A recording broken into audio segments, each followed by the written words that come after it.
Welcome to Altar of the Demo Gods.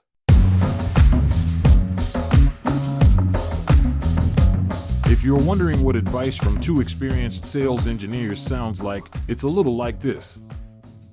Welcome back to Altar of the Demo Gods. I'm Keith Wilson, joined by my co-host, John Morton. John, how you doing tonight? Ahoy, Keith. It's been a long time since I've heard the dulcet tones of your voice with your warm greeting of ahoy hoy.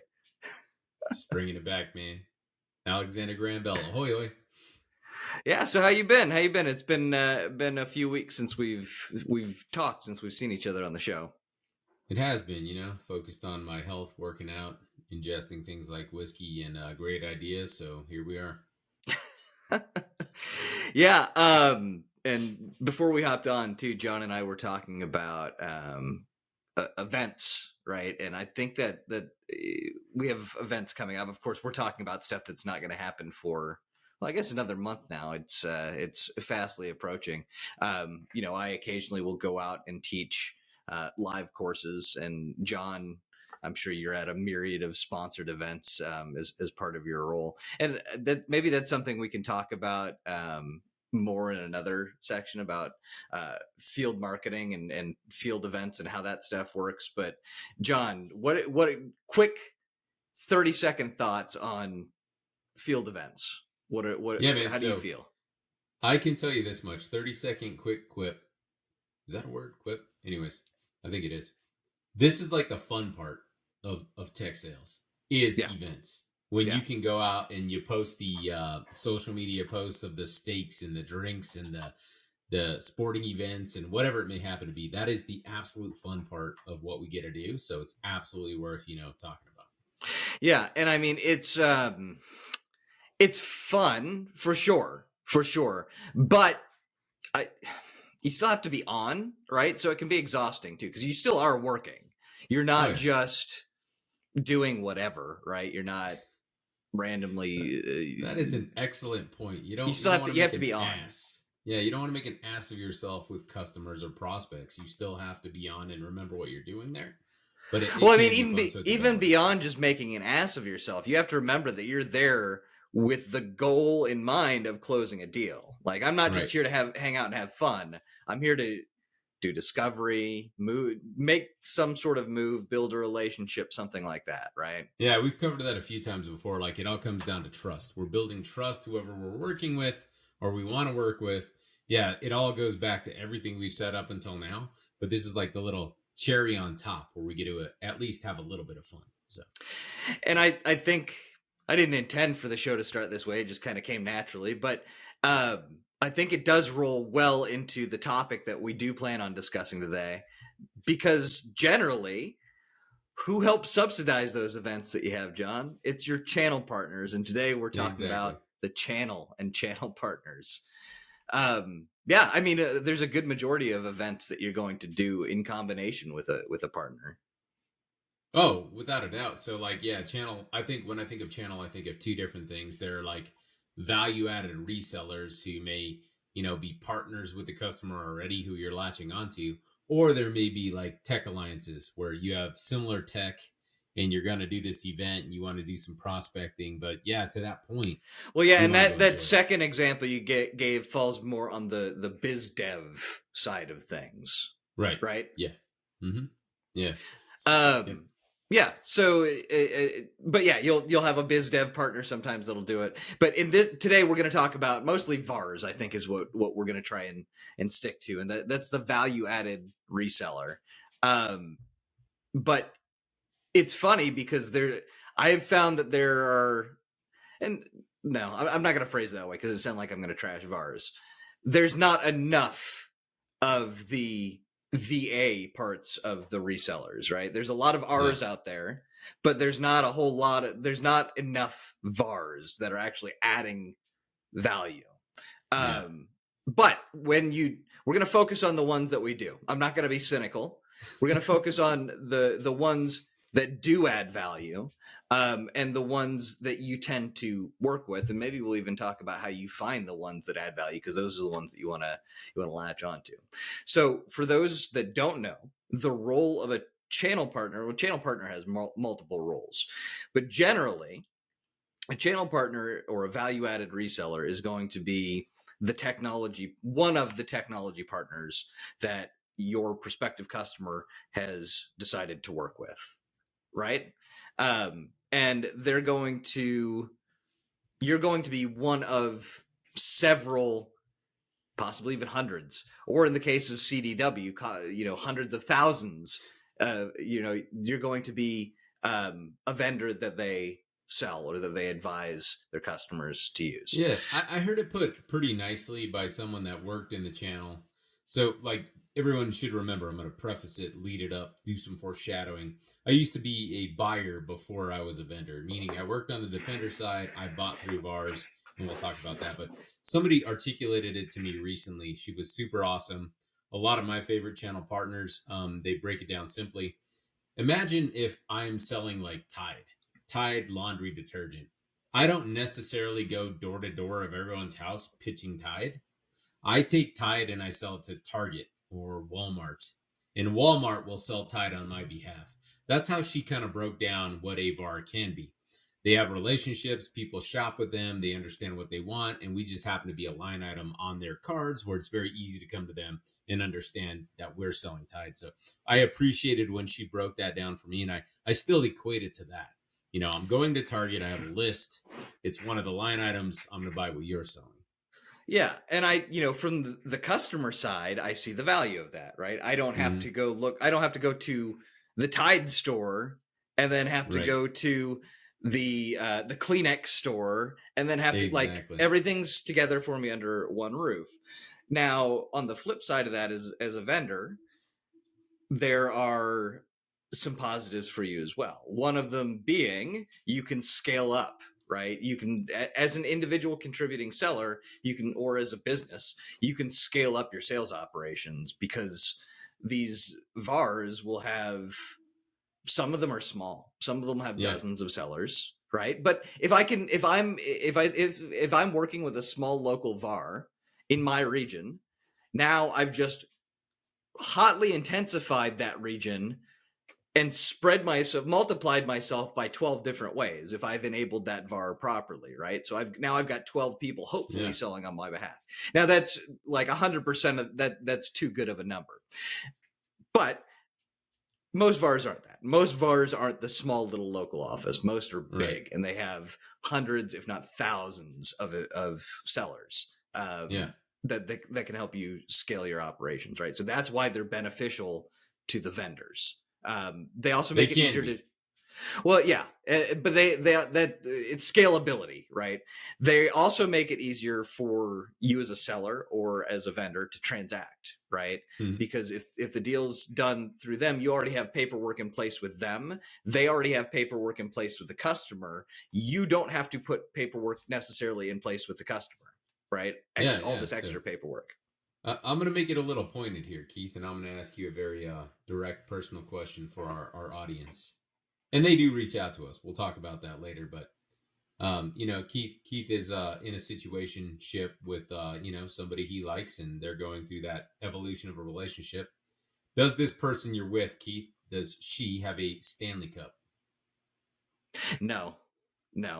And so that term threw me off, right? Because it's like you hear people, they're like, well, I've got a Stanley Cup. It's like, no, you don't. You're not in the NHL. Like when somebody says, I think of Lord Stanley's Cup. I don't think of some overpriced coffee mug. I'm sorry. That's exactly where I'm coming from. Yeah, your point. Exactly that. So in the beginning, I was reading this history about it. That's why I bring it up. Stanley Cups were sitting on shelves of Bed Bath & Beyond for months, years. Literally, the exact Stanley Cup everyone's going crazy for was available at Bed Bath & Beyond and completely attainable.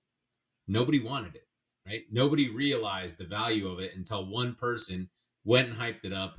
The marketing was there. Everything was perfect. And all of a sudden, that scalability Keith's talking about, thousands of Stanley Cups were selling off the shelves so fast. So I think of VARs in the same way. Even though you can have the perfect product, the perfect timing, without the perfect market, the VARs are going to go sell what they know how to sell, right? Certain things. But if you're in the right place at the right time with your VAR, that scalability means they have a better chance of selling the Stanley Cups, and Bed Bath & Beyond has gone under since then, but it's the principle of that scalability of getting it to the masses, something very easy for them to consume when it hits. The problem there is when it hits. So, yeah. VARs also offer, they can lend you trust, they can lend their trust or credibility to you as well, right? correct. Because they can vouch on your behalf. They can go into a customer that they've had a relationship with for years before you ever showed up and say, listen, we've tested out their technology with other customers and it does great. We've tried this out. It does good. You're knocking down hurdles very quickly right there, right? Yeah. One more analogy related to the Stanley Cup, and I keep beating on it, but if I went to Target to buy a Stanley Cup, or I went to whatever this thing is called Temu, I keep seeing advertised, I know at Target I'm probably going to get a legitimate Stanley Cup versus Temu, who may be pitching a similar product, but it's not exactly it. So again, that's the value add of going with them, is you can trust that what they're pushing, what they're telling you has some value add to what you're trying to purchase. Well, yeah, they're putting their name behind it. Right. They're willing to, put that on the line. So, John, have I sold you on using channel partners then? Are you convinced? Are you convinced that you should be using channel partners?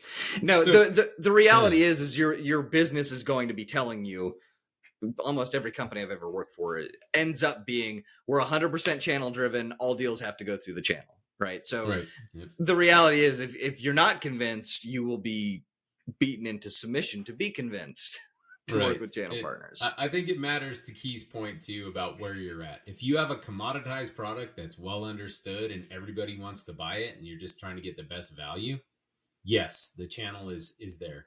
If you're a startup and you have some fringe new tech or new, idea, I can almost bet you 10-1, and I hope somebody calls me and beats me up on this, the channel's not going to be a friend. Think about it this way. Let's break it down into sales terms. If I have a $100 million quota and I go sell Stanley Cups and I can get to 80 million of that, or I go pitch Keith's product and I get to 100 grand of that, which one am I going to go for? So logically, it makes sense. They're going to sell what's higher volume, higher value, what they can easily transact on versus maybe taking a gamble on something that may not be profitable for them. So I'm not trying to be biased in my opinion. It's just the reality of those numbers. Yeah. Well, and I mean, even a startup's still going to go after trying to set up a channel program. It's going. I remember, we had Charles on as a guest and we talked about his company, Whitfu. I used to work for Whitfu. I was employee number 4 at Whitfu. I remember us setting up a VAR program almost immediately. Right. Yep. And one of the reasons behind that, at least on our side, was to reduce sales friction, to reduce the cost of transacting. Right. Because there is a cost to transacting business with people in terms of paperwork, time, stuff like that. We didn't want to, we also had a business design in mind of not hiring salespeople. We wanted it to be legitimately 100% channel driven, like with just a handful of people kind of managing the channel. Now that was years ago, so I don't know. I believe that's still their strategy today. But I think it's worth pointing it out because I'm sounding a little biased and I want to rephrase kind of what I'm saying. So not all channel partners are the same too. Like what I'm assuming is you're trying to go into Walmart or, Kroger or Target and I'm trying to get them to sell my thing. That ain't going to work. But if we got a mom and pop shop that are set up locally like Buc-ee's, you ever heard of Buc-ee's, Keith? Yeah. They got the big truck stops, right? The big Buc-ee's are kind of more localized and I'm going to sell my, Slim Jims there. I got way better odds than going to trying to sell them at Target. So to be fair, there are respectively partners that can be beneficial and we do want to sign them up because they have a vested interest in our success. So there is ways to measure them. So I'm not being too biased. So I think that leads us down a good path then. And that's how do we identify the right channel partners to work with? What are some of the things that, because time is a valuable commodity that you only have so much of. So you can't work with everybody, right? And you have to determine which channel partners are going to work for you. I'd like to know you, John Morton, how do you decide which channel partners you're going to work with? I pick my channel partners just like I pick a partner in anything, situationship, if you will. Are you into what I'm into? Are we looking to achieve the same thing? Are they the end of into the what night- you're into? At the end of the night, when I ask you, what are you doing later? Is it aligned with what I'm going for? I'm being completely honest in this, where individual sellers have the same incentives or motivations I do, and we happen to like to be with each other, and we want to go do this thing. That's 100% of what I'm looking for. So I don't care if they carry a big name logo, a small name logo. Do I, do I have chemistry with this person? Can we spend time together? And can we imagine having some success to some degree at a most basic human level? That's 100% of what I do. So you're not even looking necessarily at numbers then. You're not going, show me your customer list or how much of this are you selling or anything like that. Not You're exactly. starting from the foundation of the relationship. Yeah, 100% trust, baby. And We can and go then trying shoot to some build from dice and there. do degenerate things. I'm in. You got to get up and go to church in the morning. Maybe that's, we all have our own thing. And it's at that basic level where we're figuring out what we want to do and how I'm going to invest time in you because you're going to invest time in me. Yeah. And so let's talk a bit more about building that relationship then. And for channel partners, one of the most, it's built relationships for me. I've talked about it on the show with customers, and it does the same thing for channel partners. Education. Yeah. How many times I hear from the channel, man, we don't get any training. We don't get any, no vendors give us any training. We don't have unless it's like a big vendor, right? Like Microsoft Right. or something like that. But Yeah. nobody gives us any training. We don't have any training. There's no good training. There's no good training. There's no good training. There's no good training. Guess what? Start providing them good training. Their calendars start to open up. They're a lot more interested in talking to you when you're going to train their people. They're also a lot more interested in selling your product when you train their people too. I don't know, Keith. So I can tell you from my experience over the past 3.5 years, I've been trying to train partners on the cloud, but that still doesn't move the needle. If it's not aligning to their personal KPIs and metrics, no matter what I train them, teach them, they're not going to do it. So, well, sure. I know what you're saying. Yeah, sure. And that's the basis for selecting the partner. But once you've done that, right. You've moved beyond that, right? Once I've identified they're in it, and we used to, Keith's heard this term before, get in the barrel. Once I know they're in the barrel and we're in this together, I'll go above and beyond to train them. I'll go to their house, dude. We'll do extra personal training to make sure you understand what. But I'm telling you, in my experience with the channel explicitly, as a large and whole, less than 10% have I actually ever found value from. Man, I can't help but be jaded in that statement, but it's the reality. But that 10% has been worth it every single time. Yeah. 100%. Yeah. The most success I've ever had from the channel was when Charles and I worked together, and when I was his sales engineer. We had we had our VARs, but we also had almost a cross between a VAR and a biz dev partner in Cisco, right? Yeah. Where it was mandated that like all of our deals had to go through Cisco. Right. Had to, absolutely. And when they did that, we were all taking a 25% haircut on it. So nobody wanted to do it, but we did it. And Charles he kind of had the foresight on this, where he could go, okay, I don't want to do this now because the short-term sacrifice sucks. But he saw the long-term, and the long-term was, we're going to make sure we get everybody paid on every single deal we possibly can.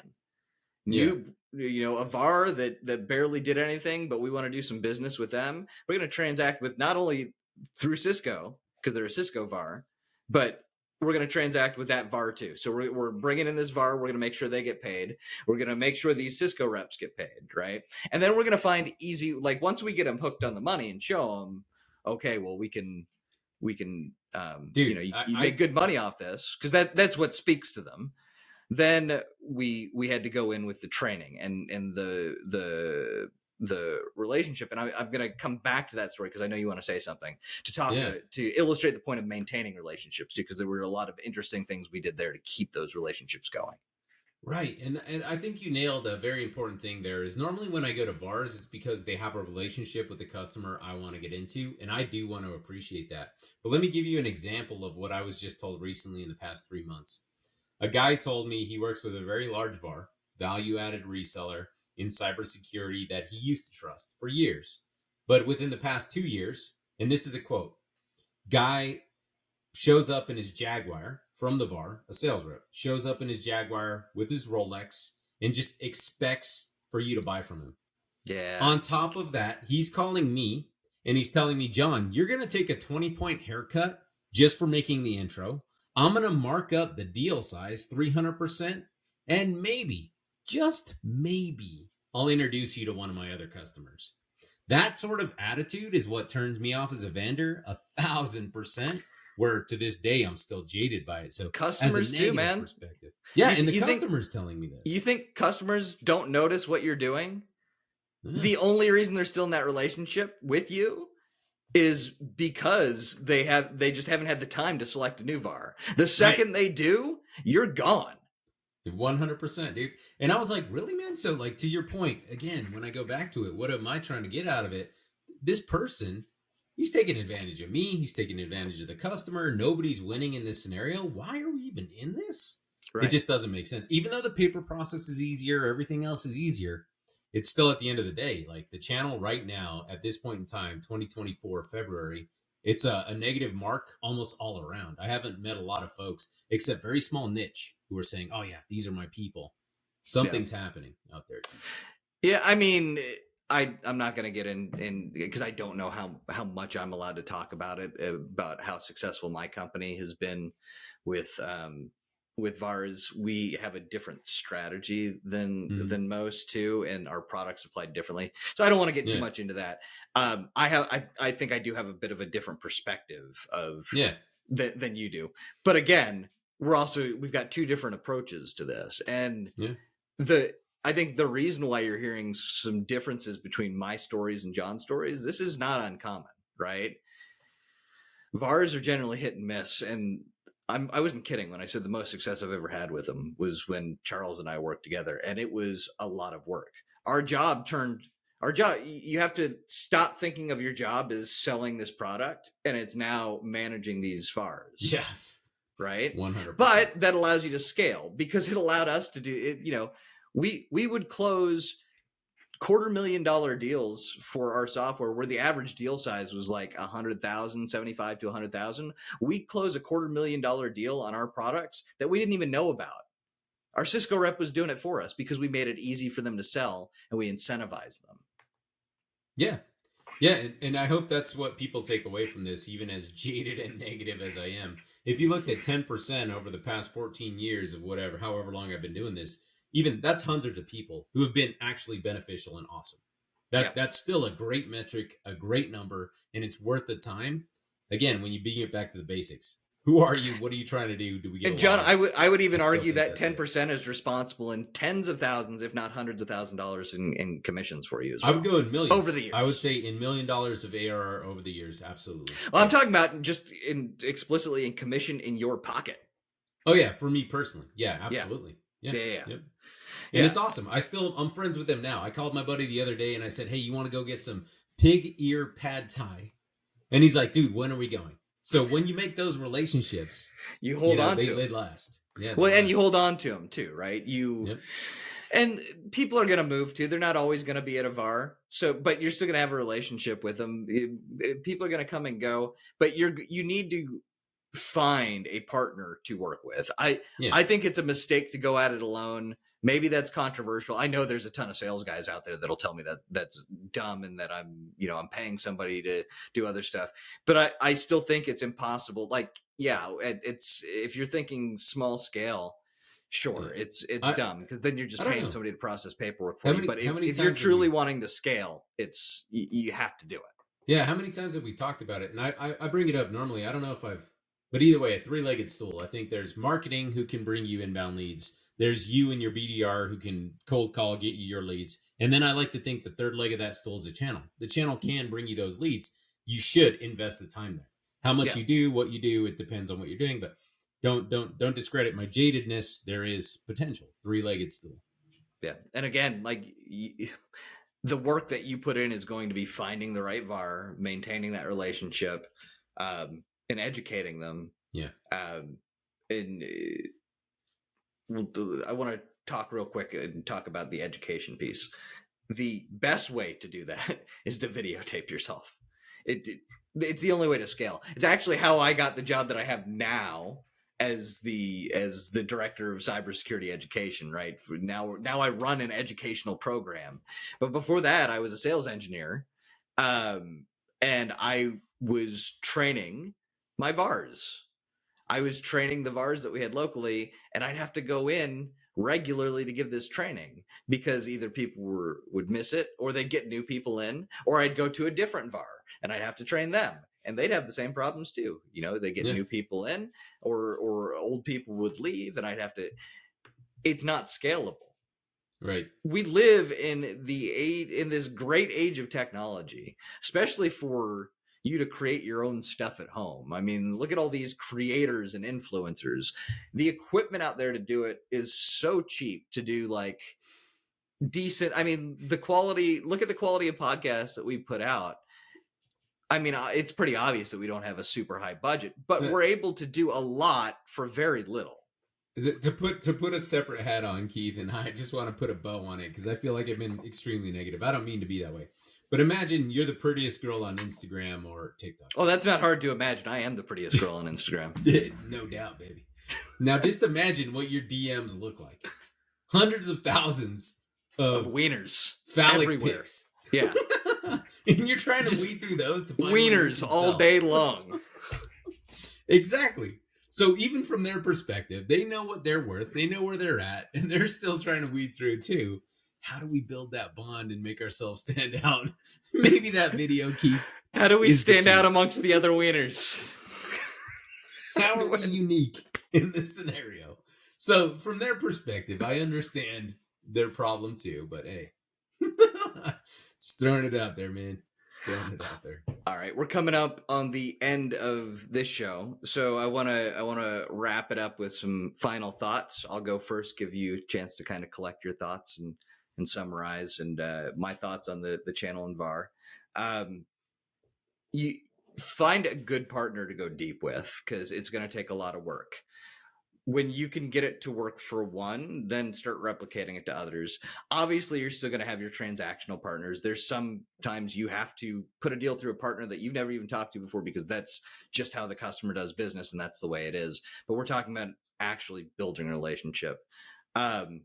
Focus on that relationship, manage it, nurture it, and train it, and use video and video production to scale that. John, what are your thoughts? They're aligned with what you're saying, Keith. As jaded as I sounded, that 10% where I found the value, they have put money in my pocket. We've won together. We celebrate together in all sorts of ways. You can keep going back to the well. They're great people. There is value in the channel, especially for VAR, when they are a value-added reseller. It just takes the work. And when you find them, invest in them. Invest the education. Invest the time. Everybody ever who's had success will tell you, just like Keith and Charles, if you invest in those folks, you're going to win exponentially. And it's awesome. So they're out there. Yeah, it's a lot of kissing frogs, but they're there. There's a great feeling when deals come rolling in that you didn't have to do any work on, because that's the ultimate measure of success, right? Is when you're sitting there having drinks with your sales rep, and they look down, they go, "Oh, another one just came in. Another one just came in. Hey, look, we closed another one." And you're just hanging out, right? That's the dream. That's where you're trying to get to. I understand it may be asking a lot, but it is possible. Join us next week. We're going to be talking about customer retention, which is interesting. I've always had a maniacal focus on customer service. I kind of came up through the being customer focused and oriented, so I'm excited to talk about that. Want to thank everybody for listening to today's episode. If this is the first time you're hearing of us, you can like, subscribe, all that stuff. Catch us on YouTube or anywhere you get your podcasts. If you need to know where to find us, you can go to our website at demogodspod.com. That's got links to everything. That's got everything that you need to find us wherever we are, plus all of our episodes we post on there as well. If you have questions for us, you can email us at demogodspod@gmail.com. That's demogodspod@gmail.com. John, thanks for joining me. Again, we will see you guys next week on Altar of the Demogods.